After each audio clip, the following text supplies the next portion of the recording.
거룩한 공동체를 위한 하나님의 법이에요. 우리가 레위기서를 지금 두 번째 보고 있습니다. 지난주는요 1장부터 17장까지 봤어요. 그리고 오늘은요 18장에서 27장까지 보게 될 것입니다. 그 18장에서 27장의 말씀을 한마디로 거룩한 공동체를 위한 하나님의 법이라 저는 이렇게 그냥 붙였어요. 제목을 띄워주세요. 하나님께서는요 이스라엘 백성들이 출애굽한 후에 3개월 후에 출애굽하고 나서 3개월 후에 시내산 꼭대기에서 강림하셨습니다. 이스라엘 백성들은요 시내산 위로는 올라갈 수 없었어요. 위로는 누구만 갔습니까? 모세만 갔죠. 그리고 하나님께서는 나중에 아론도 올라오도록 했습니다.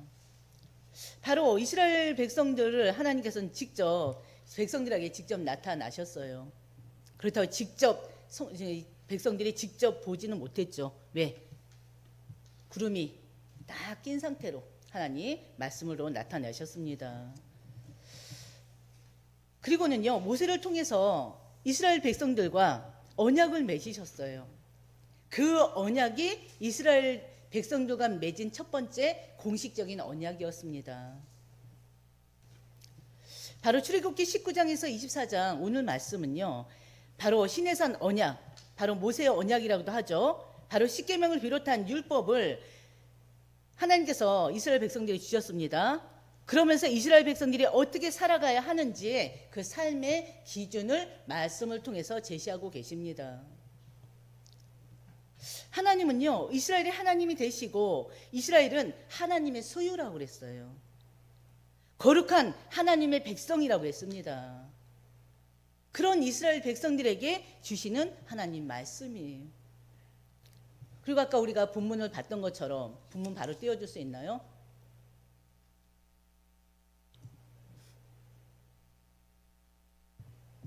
바로 너희는 내 법도를 따르라. 그게 바로 하나님의 백성인 하나님의 자녀들이 하나님 말씀에 순종하는 삶을 살라는 것입니다.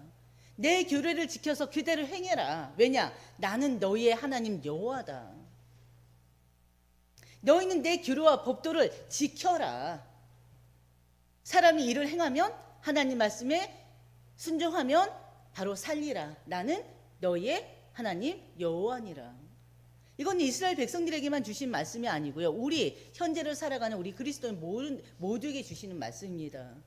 우리는 하나님의 자녀로서 당연히 하나님 말씀에 순종하는 삶을 살아야 돼요. 근데 중요한 거는 그 하나님 말씀에 순종하고 사는 것이 쉽지는 않아요. 그렇기 때문에 우리가 항상 하나님 말씀과 가까이 하도록 해야겠고요. 하나님 말씀 읽고 듣고 지키기 위해서 노력하는 자들이 되어야 될 것입니다. 근데 중요한 건 내 힘으로 안 돼. 내 능력으로 안 돼요.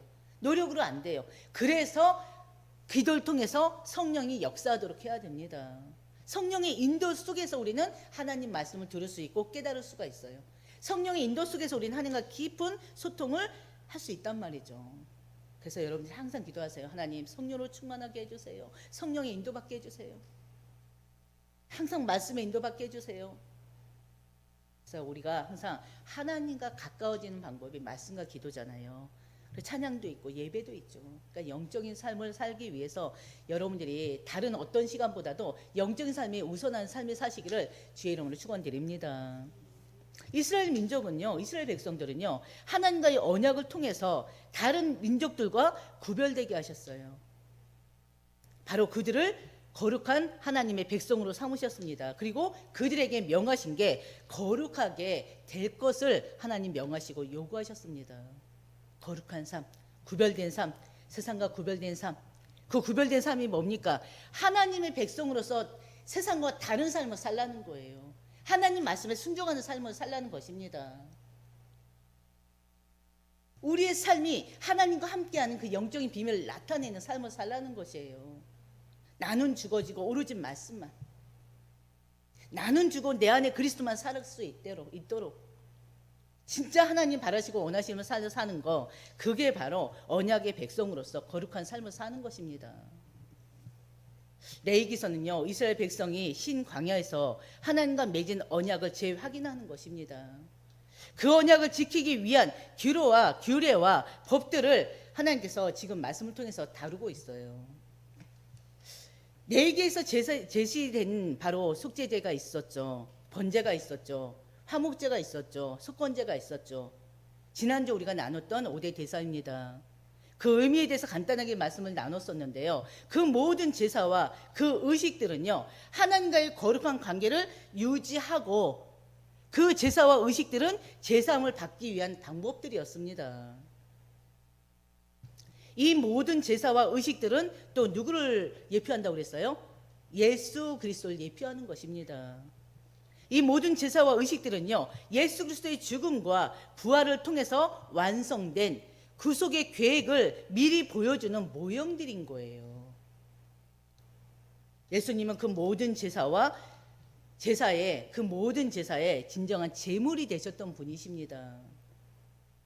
그리고 바로 제물로서 완전한 속죄를 이루셨어요. 그리고 또 그 속죄를 통해서 하나님과의 화목을 이루셨어요. 어려운 말 아니죠. 우리가 강단 통해서 요한복음을 통해서도 계속 나눴던 말씀이기도 합니다. 이 부분은. 그래서 모든 제사는요, 예수 그리스도를 통해 완성될 복음의 그림자이기도 했습니다. 지난주 나눴던 말씀이죠. 그리고 18장에서 27장 오늘 말씀이에요. 이스라엘 백성에 주어진 거룩한 공동체의 법에 대한 규례를 다루고 있습니다. 이 법들은요, 이스라엘 공동체가 하나님과의 관계를 올바르게 유지하게 하기 위함입니다. 그리고 세상과 구별된 거룩한 삶을 살도록 돕기 위한 지침서라고도 할 수 있어요. 이 말씀들은요. 그래서 우리가 이 말씀 최대한으로 좀 이렇게 넓게 확 풀어봤는데요. 그러다 보니까 시간만 너무 걸리더라고요. 그래서 또 줄이고 하다 보니까 또 계속 이렇게 그래도 또 이게 길게도 느껴지는데 한번 잘 이해하는 시간 됐으면 좋겠습니다. 현재 우리 그리스도인들의 삶과 우리 자신감을 연결시켜 보세요. 첫 번째는요, 18장에서 20장입니다. 18장에서 20장은요, 거룩한 공동체를 위한 도덕적, 윤리적 규범이기도 합니다. 더 자세하게는 이스라엘 백성들이 살아가는 데 있어서 도덕적, 윤리적 규범이 무엇인가, 그거에 대해서 말씀을 주신 거예요. 18장은요, 부정한 행위에 대한 금지, 그리고 도덕적 순결을 하나님이 요구하시는 말씀입니다. 하나님은요, 이스라엘 백성들이요, 이방 민족들처럼 성적으로 부도덕하게 사는 걸 원치 않으셨어요. 그리고 또 그들에게 바로 이방 민족들처럼 성적인 부도덕함과 우상 숭배를 따르지 말라고 하나님 엄히 경고하셨습니다. 이거는 뭐 그 당시 이스라엘 백성뿐입니까? 우리 역시도 마찬가지예요. 하나님께서는 우리에게도 부정한 행위는 금해라, 도덕적 순결을 지켜라, 그리고 우상 숭배를 하지 말어라, 계속 경고하고 계셔요. 명령하신단 말이에요. 특히 이 18장에는 여러 가지 그 성적인 그런 부도덕한 그런 말씀들이 나옵니다. 여러분들 한번 반드시 읽어보세요. 근친상간에 대해서 나오고요, 동성애에 대해서 나오고요, 그리고 아동학대나 우상 숭배, 그 다음에 수간, 짐승과의 교합이죠. 그런 여러 가지 도덕적 금지 사항들을 지금 다루고 있습니다. 6절을 보면요, 6절을 같이 보겠습니다. 각 사람은 자기의 살부치를 가까이 하여 그의 하체를 범하지 말라. 나는 여호와니라 그랬어요. 무슨 말입니까? 너는 각자 자기의 형제나 자매나 가까운 친척과 음행하지 말라는 것입니다. 우리가 성경을 보면요, 성경에 이런 내용도 있구나, 저런 내용도 있구나. 특히나 여러분들이 이 레위기를 보면서요, 이런 이렇게까지 하는데 그게 현재의 모습이기도 해요. 그리고 또 여러분들이 레위기를 보면서요, 특히나 이제 모세오경 보면서 죽이고 하나님이 계속 죽이고 계속 나와요. 그걸 보면서 또 여러분들이 왜 이렇게 죽이는 게 많아, 진짜 무섭다, 하나님 진짜 무섭다, 그런 것도 많이 느꼈을 거예요. 하나님은요, 이 6절의 말씀을 보더라도요, 자기의 형제나 자매나 가까운 친척과 음행하지 말 것을 경고하셨습니다. 너희는 그리고 또 7절에 30절까지 보면요, 성적 윤리와 관련된 법들로 근친상간, 자기 부모나 형제를, 자매들, 그리고 부모의 형제 자매, 즉 이모나 고모 등 가까운 친척에서부터 이웃과의, 그 다음에 동성 간의 수간, 짐승과 교합하는 것, 그 모든 것을 부정하고 아주 부도덕한 부도덕한 것으로 여기고요. 이런 여러 가지 부정한 성적 관계를 엄히 금하라고 명하셨어요. 결국에 근친상간이나 동성애나 성적 폭력 등은요, 현대 사회에서도 여전히 이루어지고 있는 일들이잖아요. 윤리적, 법적, 도덕적 아주 큰 문제들입니다. 현대 사회에서도요, 근친상간은 법적으로 금지되어 있습니다. 그렇죠? 동성애는 어떻습니까? 여전히 지금 아주 큰 사회적 이슈가 되고 있죠. 사회적으로 논란이 되기도 하고요, 논의의 대상도 되고 있습니다. 근데 지금 얼마나 지금 이 확산되고 있는지 몰라요. 그리고 여러분들은 아는 것처럼 일부 국가에서는요, 동성 결혼을 합법화하고 있잖아요. 그것 때문에 또 일부에서는 이게 데모도 많이 하고 있고요. 바로 이 레위기 18장의 구범을 근거로 해서 동성애를 반대하는 입장을 고수하고도 있습니다. 바로 22절 같이 보겠습니다. 너는 여자와 동침함 같이 남자와 동침하지 말라. 이는 가증한 일이니라 그랬어요. 그래서 이 레위기에서 성적 윤리는요, 혼인 관계 안에서만 성적 관계를 허용하고 있습니다. 근친상간이나 동성애나 성적 부도덕을 금지하는 등의 엄격한 규범을 하나님이 제시하심으로 인해서 어떻게 보면 그 당시나 현재에서도 얼마나 성적으로 타락했는지, 그리고 또 우리는 또 이 사회에 돌아가는 모습들을 통해서 또 볼 수가 있습니다. 지금 현대 사회에서도 비혼주의나 동성애 등 그런 인정하는, 그런 또 계속 인정하는 쪽으로 좀 흘러가고도 있고요. 그리고 또 현대 사회에서는요, 바로 성적인 그 선택에 대해서 개인의 자유와 결정권을 또 중시하기도 합니다. 저희 때만 하더라도 혼전 그런 성적 관계 같은 거는 완전히 그거는 아예, 그쵸? 우리는 그렇게 배웠어요, 못하게끔. 근데 중요한 것은 지금은 그런 때가 아니에요. 비혼이나 동거를 통해서 자유롭게 성적 관계를 또 지금 선택과 권리가 개인에게 있다고도 합니다. 그래서 성적으로 굉장히 문란한 시대가 또 됐습니다, 사실은. 그래서 레위기서 18장에서 요구하는 성경적 성윤리와 현대적 가치가 지금 계속 충돌하고 있습니다. 그러니까는 이런 걸 얘기하면은 시대에 너무 뒤떨어진다는 그런 뒤떨어지는 생각을 가지고 있다고도 해요. 그리고 19장에 하나님은요, 이스라엘 백성들에게 바로 거룩하고 윤리적인 삶을 요구하고 계십니다. 현대인들에게도 마찬가지예요. 우리 그리스도인들에게 특히 하나님 요구하시는 부분입니다. 거룩한 하나님 백성으로서 하나님을 사랑하고요, 이웃을 사랑하는 것을 중심으로 해서 다양한 도덕적, 윤리적 규범을 지금 19장에서 제시하고 있습니다. 그러면서 2절을 보면요, 너는 이스라엘 자손의 온 회중에게 말하여 이르라. 너희는 뭐하라? 거룩하라. 너희는 거룩하라. 이는 나 여호와 너희 하나님이 거룩함이니라. 이스라엘 백성은요, 하나님의 거룩한 백성으로서 바로 거룩한 삶, 하나님을 경외하는 삶을 살라는 것입니다. 그리고 세상과 구별된 삶을 살라는 것입니다. 우리 역시 예수 그리스도를 통해서 우리는 거룩한 하나님 백성이 됐잖아요. 그렇기 때문에 하나님 말씀에 순종하고요, 또 하나님을 경외하면서 세상 사람들과는 구별된 삶을 살아야 되는 것입니다. 그래서 3절 보면 너희 각 사람은 부모를 경외하고 너희 안식일을 지켜라. 그리고 18절 동포를 원망하지 말며 내 이웃 사랑하기를 내 자신과 같이 하라. 바로 하나님은요, 부모를 경외하고요, 안식일을 지키며 이웃을 자기 자신처럼 사랑하라고 명하셨어요.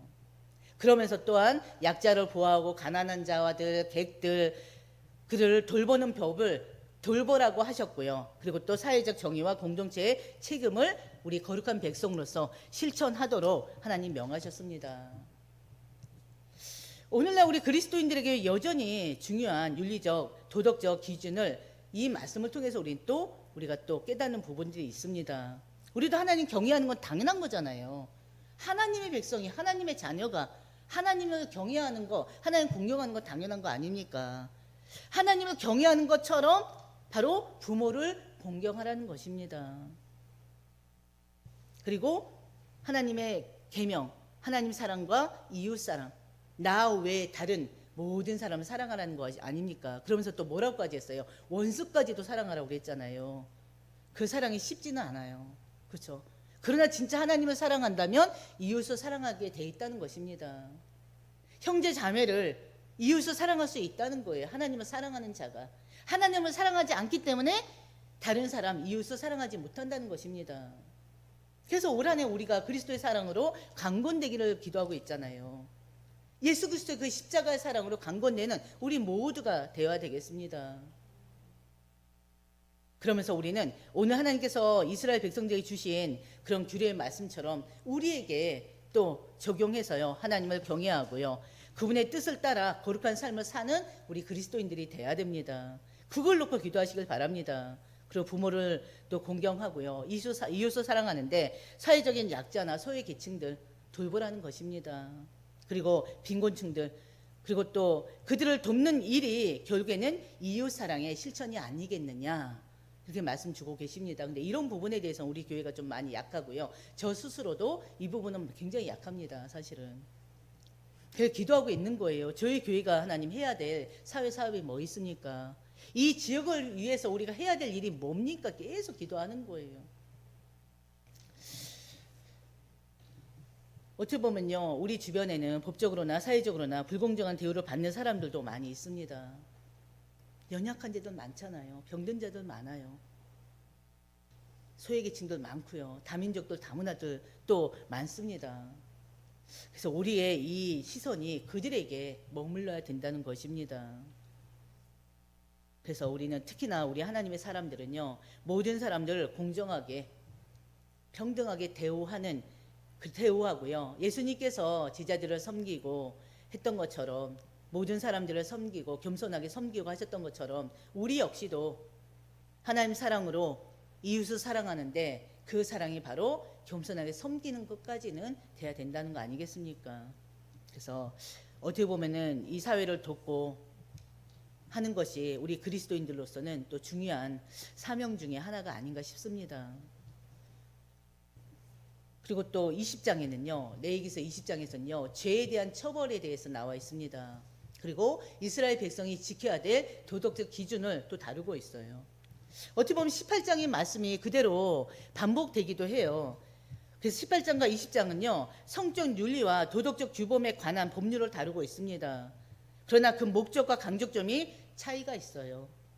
18장은요, 성적 윤리와 부정한 행위를 금지하라 하는 말씀이라면, 바로 20장은요, 18장에서 금지된 그 성적 부도덕과 관련된 죄들에 대한 처벌을 다루고 있습니다.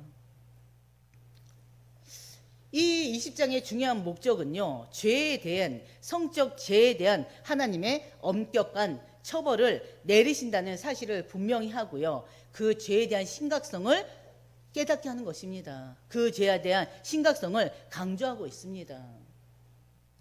20장 11절 보면요, 20장 11절 보면은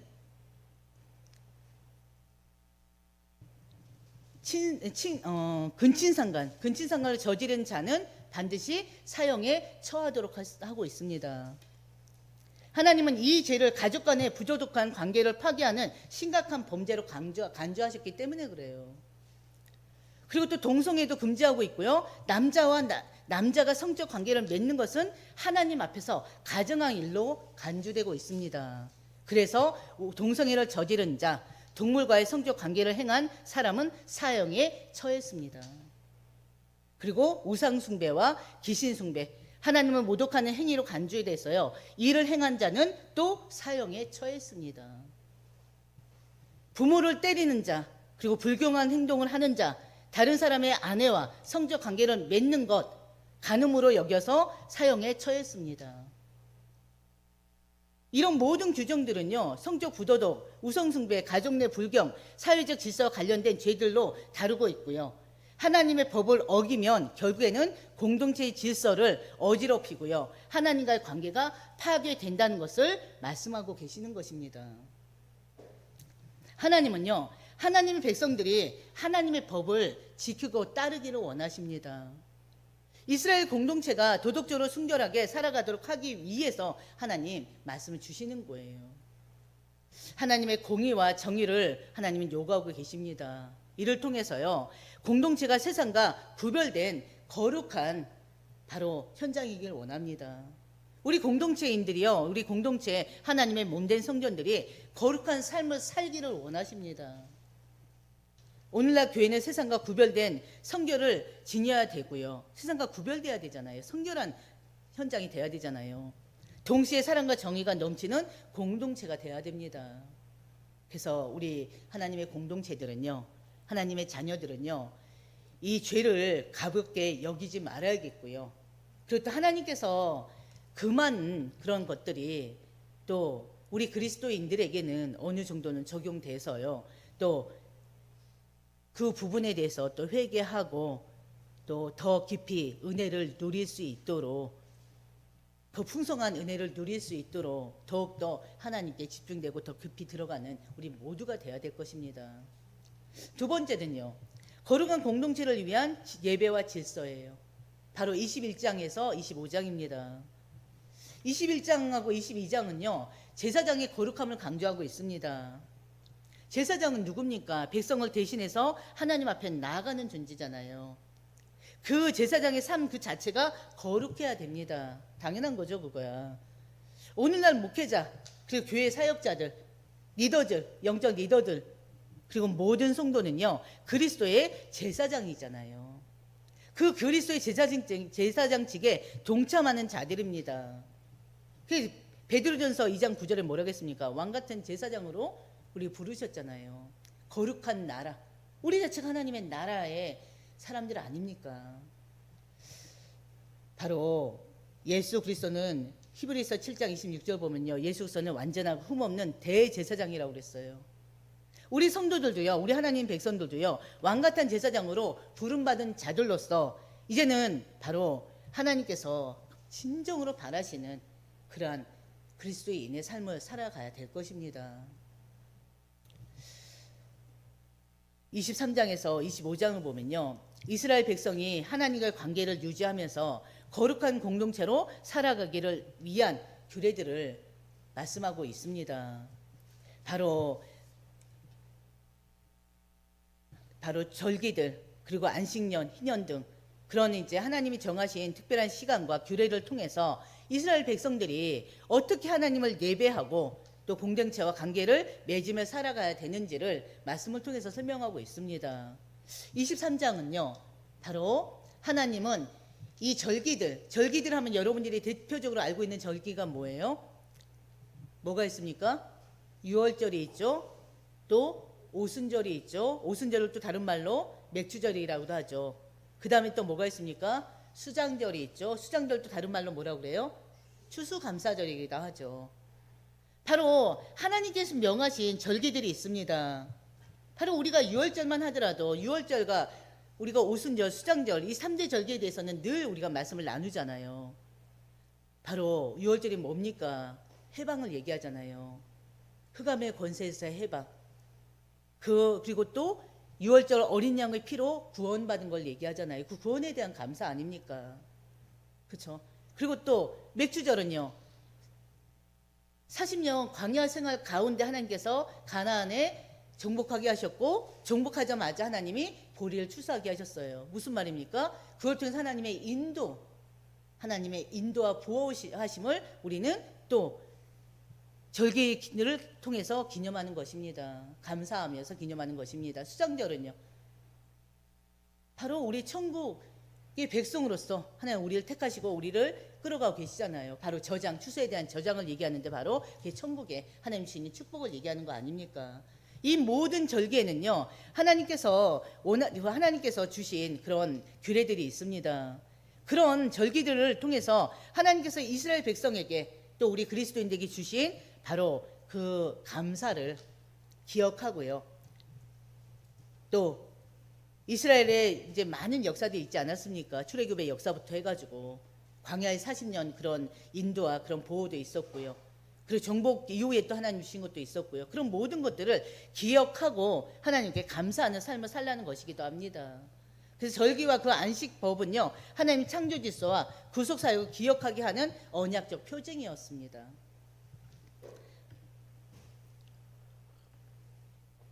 그리고 24장에서는요, 성막에서 하나님 앞에 하나님을 예배하는 의무와 성막 내에서의 정결한 예배에 관한 규정이 다뤄집니다. 하나님은 성막 안에서요, 불을 끄지 않도록 하셨어요. 그러면서 하나님께서 제공하신 빛을 끊임없이 유지하도록 요구하셨습니다. 그리고 진설병이라고 떡인데요, 하나님께 드리는 제물입니다. 하나님과의 언약을 상징하는 것으로 이 의식은요, 하나님과의 영적 교제를 나타냅니다. 성막에 불을 끄지 말라, 교회의 불을 끄지 말라는 거예요. 기도의 불을 끄지 말라는 거예요. 성막에 불을 끄지 않게 하고요, 진설병을 준비해서 하나님께 드리도록 하는 이 규례는요, 하나님과의 끊임없는 교제와 예배의 중요성을 말해주고 있습니다. 현대 교회도 마찬가지예요. 예배와 기도가 끊어지지 않도록 해야 됩니다. 이 공동체에서는요, 이 성막에서는요, 성전에서는요. 주일 예배뿐만이 아니라 일상적인 기도 생활을 말씀하기도 하고요. 예배의 중요성을 강조하고 있는데 바로 교회가 하나님의 임재가 계속해서 체험되어지는 현장이 돼야 됩니다. 그래서 성도들이 하나님과의 관계를 유지하려면 당연히 예배와 기도의 불이 끊임없이 완전히 활활 타올라야 돼요.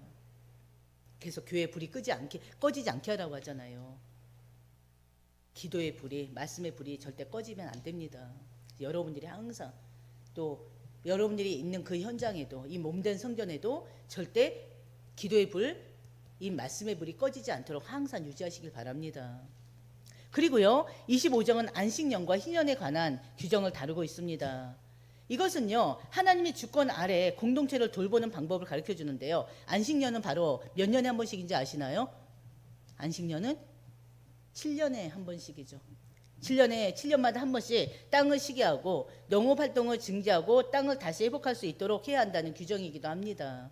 그리고 또 다시 회복할 수 있도록 하는 규정인데요.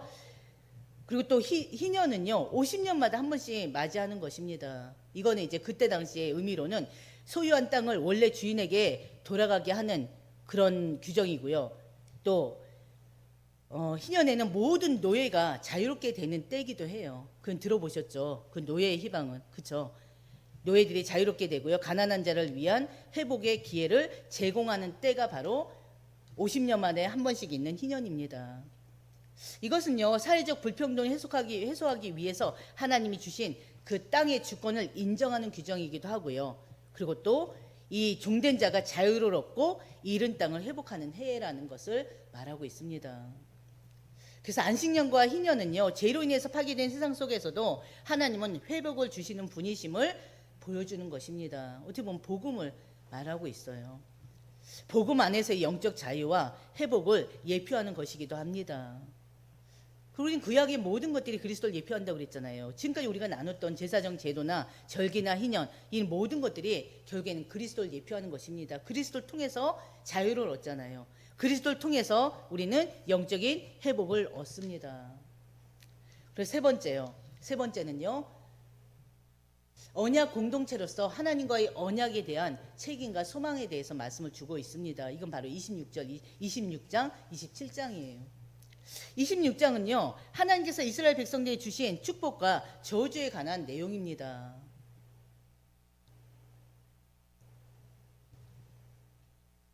근데 그 내용을 보면요, 하나님의 법을 지킬 때 주어진 축복이 있고요, 불순종할 때 임하는 저주가 있다는 것을 말해주고 있어요.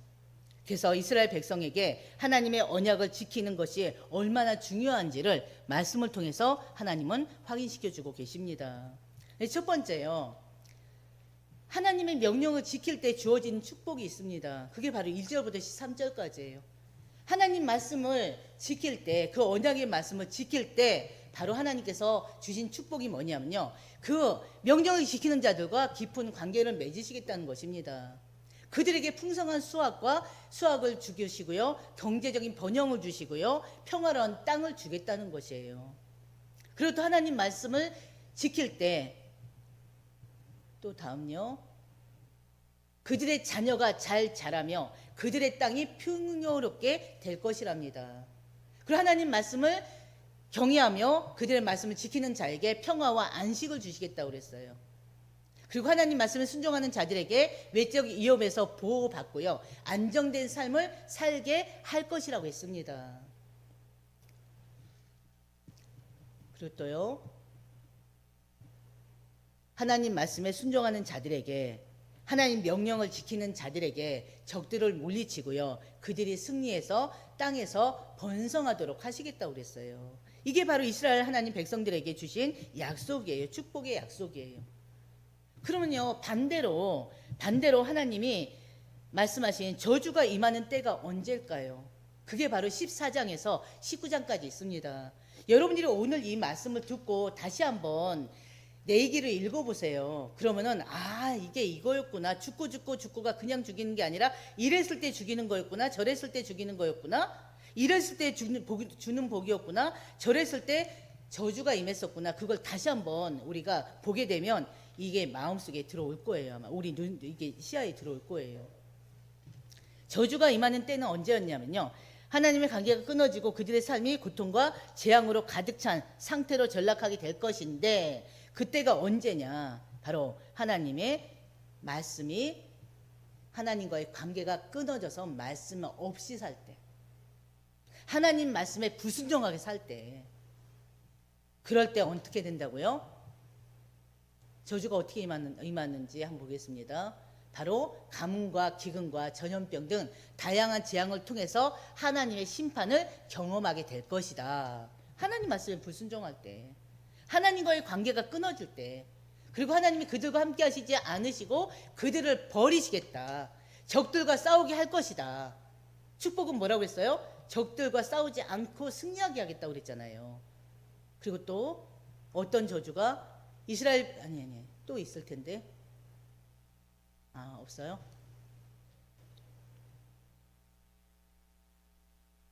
그리고 또 가뭄과 기근, 전염병 등 다양한 재앙을 통해 하나님의 심판을 경험하게 될 것이고요. 불순종이 계속되면요, 하나님이 그들과 함께하지 않으시고요, 그들을 버리시고 적들과 싸우게 될 것이고요, 그들의 땅을 파괴할 것이고요, 적들이 그들을 사로잡아 포로로 보내는 심판을 내리겠다고 하셨습니다.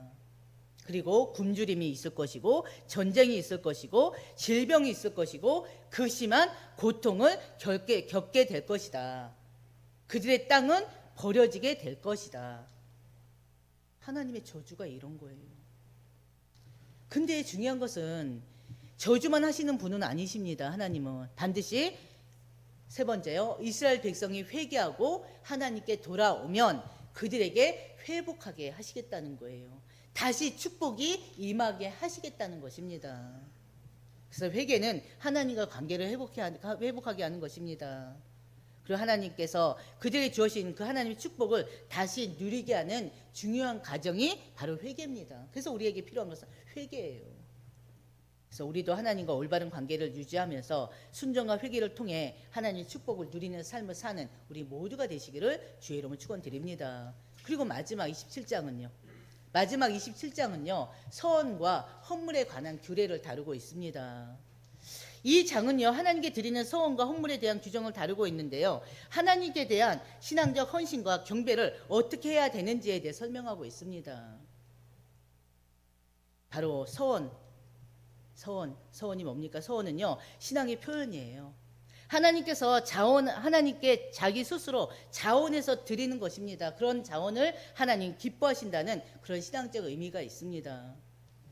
이 장에서 강조되는 핵심은요, 하나님께 드려지는 헌물이 순수해야 되고요, 정직하게 이루어져야 된다는 것을 말씀하고 계십니다.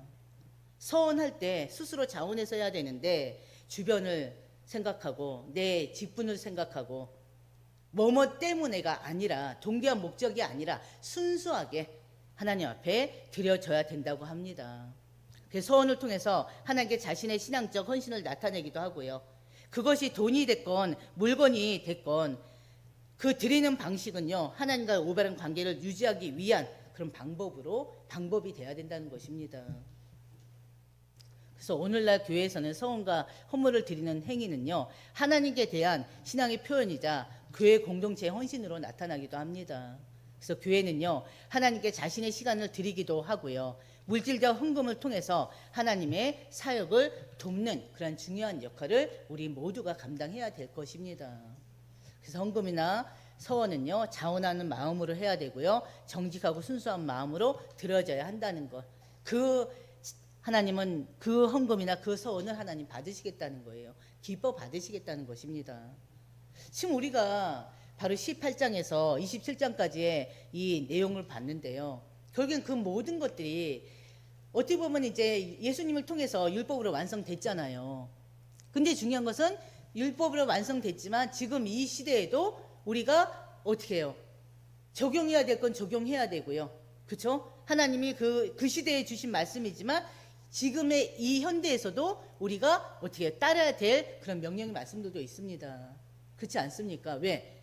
우리는 거룩한 하나님의 백성들이기 때문에, 세상과 구별된 하나님의 사람들이기 때문에, 그렇기 때문에 구약의 이스라엘 백성들에게 주셨던 이 규례, 이 하나님의 법, 그걸 다시 한번 우리가 말씀을 통해서 확인해 보시고요, 지금 이 시대를, 현대를 살아가는 우리들 스스로가 어떤 것을 또 붙잡고 가야 되는지, 하나님이 이 시대에 동일하게 주시는 말씀은 뭔지를 다시 한번 깨닫는 시간이 되시기를 주의 이름으로 축원드립니다.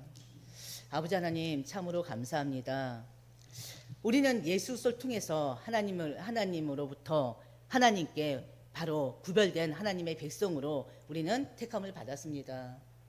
구별된 하나님 백성으로서 이제는 하나님을 경외하고요, 이제는 하나님 사랑과 이웃 사랑을 통해서 하나님께서 진정으로 우리 교회에 바라시고 원하시는 그런 모습들이 이제는 하나하나 갖춰질 수 있도록 하나님 인도해 주시옵소서. 하나님의 거룩한 백성으로서 하나님께서 진정으로 원하시고 바라시는 우리 그리스도인들의 모습이 어떤 모습인지, 중직자의 모습은 어떤 모습인지, 우리 사역자들의 모습은, 목회자의 모습은 어떤 모습인지 말씀을 통해서 다시 확인하고, 그때는 하나님, 이제는 각자, 이제는 하나님께서 나에게 주신 사명이 뭔지를 이제는 다시 한번 기도하면서 각자의 직분을 다시 한번 하나님 앞에 세워나가는 직분자로서 좀 더 성숙되어지는 우리 모두가 될 수 있도록 하나님 인도하여 주시옵소서. 특히나 오늘에 주신 이 규례들 중에서, 하나님 주신 법 중에서 지금도 우리가 적용해야 될 부분들이 너무나 많이 있습니다. 하나님의 사람들로서 정말 저 세상에서도 하나님 영광을 드러내는 자들이 될 수 있도록 하나님 인도하여 주시옵소서. 하나님의 사람으로서 지금 하나님을 정말 영광을 가리는 일이 없도록 하나님 인도하여 주시옵시고, 설령 우리가 연약하여서 순간 세상의 유혹에 빠져서 하나님이 원치 않는 죄를 저지른 일이 있었다면, 그리고 또 있다면 지금 이 시간 하나님 앞에 회개하여서 하나님께 정말 이미 받은 그 죄사함뿐만이 아니라 현실의 문제에 대한, 현실의 죄에 대한 사함을 받는 우리 모두가 될 수 있도록 하나님 인도하여 주시옵소서. 특히나 하나님의 거룩한 백성으로서의 삶을 살아가는 우리 모두가 되게 하여 주시옵소서. 하나님을 경외하고 오로지 하나님 그 말씀에 순종하며, 이제는 하나님께서 우리 개개인들에게 주신 그 사명을 감당하기 위해서 더욱더 영적으로 정말 말씀에 집중하고 기도에 집중하고 예배에 집중하는 우리 모두가 될 수 있도록 하나님 인도하여 주시옵소서. 이 모든 말씀 우리 주 예수님의 이름으로 기도드립니다. 아멘.